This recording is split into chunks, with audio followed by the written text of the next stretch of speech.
অসমৰ মাননীয় মুখ্যমন্ত্ৰী মহোদয়ৰ বলিষ্ঠ নেতৃত্বত অৰুণোদয় 3.0 অৰ্থাৎ 3 নম্বৰ ফেজটো আজি মাননীয় মুখ্যমন্ত্ৰী মহোদয়ে আনুষ্ঠানিকভাৱে উদ্বোধন কৰিলে। সমগ্ৰ অসমৰ 126টা বিধানসভা সমষ্টিৰ সন্মানীয় ৰাইজ, সন্মানৰ বিধায়কসকল, সাংসদসকল আৰু বিষয়া কৰ্মচাৰীসকললৈ BDO, circle officer, DC, ADC, DDC সকলোকে লৈ সকলোৰ উপস্থিতিত Arunodoi phase 1, phase 2, phase 3। Arunodoi phase 1ত আছিলে 830 টকা, পৰৱৰ্তী সময়ত 1000 টকা, পৰৱৰ্তী সময়ত 1250 টকা। আকৌ আজি মাননীয় মুখ্যমন্ত্ৰী মহোদয় এনডাৰ 11 লাখ সন্মানীয় মহিলাক এই ধ্বজাবাহী আঁচনিখন আৰু মহিলা সবলীকৰণত উন্নতম খোজ হিচাপে পৰিলক্ষিত হ'ব।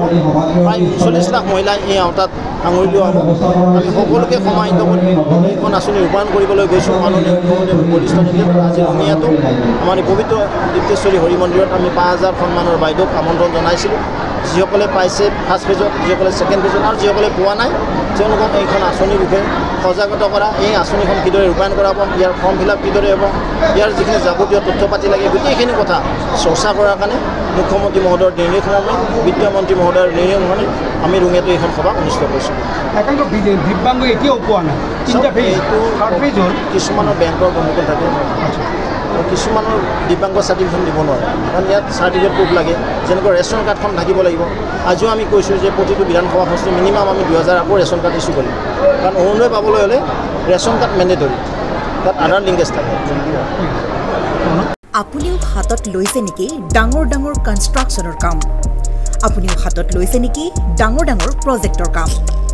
সিমেণ্ট ফেক্টৰী, ডাঙৰ ডাঙৰ ব্ৰিজ, ৰিফাইনাৰী প্লাণ্টকে আদি কৰি যিকোনো কনষ্ট্ৰাকশ্যনৰ কামৰ বাবে প্ৰয়োজন হয় ভিন্ন টাইপৰ ক্ৰেন ছাৰ্ভিচৰ।